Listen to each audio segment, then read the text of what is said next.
President Biden is also pushing forward with a climate agenda that relies heavily on imported materials and equipment. Our next guest writes in the New York Post, quote, Biden's woke green energy is a joke that makes us dependent on China. Here to talk about it is Michael Shellenberger, friend of the show and founder of Environmental Progress and author of Apocalypse Never. So tell us what you think about just the overall, last 24 hours and how this fits into what you were saying in the New York Post. Sure. Good to be with you, Dana. I think it's important for people to remember that there was a very hard-won effort to make America energy secure in terms of our oil and gas production. It occurred from the last OPEC oil shocks of the early 70s up until around the early 2000s, 2010s, when we had the fracking revolution. And that changed everything. We're the biggest oil and gas producer in the world. We produce sufficient quantities of oil and gas for ourselves. So this thing of Biden going and begging the Saudis and begging the Venezuelans for oil, it's not only disgraceful and humiliating, it actually undermines American security.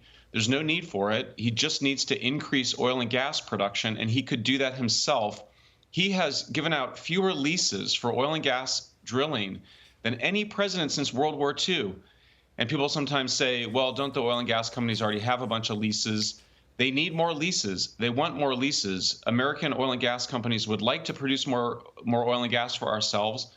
We should be doing that, and we should be exporting it to Europe. So instead, what Biden and the Democrats are trying to do is make the United States wholly dependent on China, which dominates the production and materials refining of the materials required for solar panels, wind turbines, electric cars, many of which are made by incarcerated Uyghur Muslims in Xinjiang province. This is just a basic moral issue. You can't import products made by people against whom the Chinese are committing genocide. So it's a very terrible policy. I can't stress enough how dangerous it is.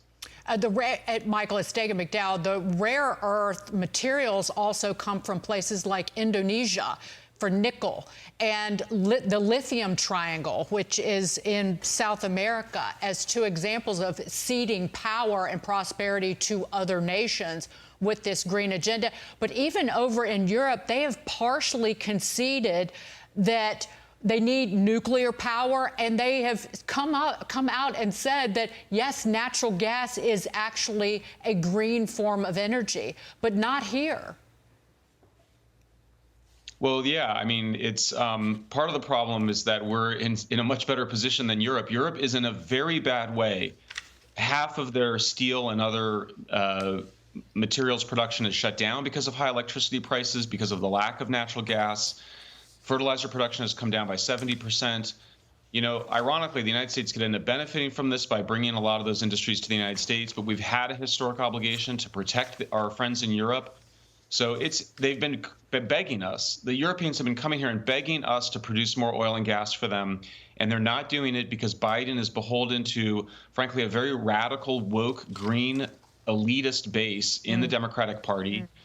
I mean, Saudi oil produces greenhouse gas emissions too, and Biden, by going there and doing it, they produce oil rather than us producing oil. It's bizarre, and it's wrong. Michael Shellenberger, we're always great to have you. Thank you for writing that in the New York Post. We appreciate it. Take care. Thanks, Dana.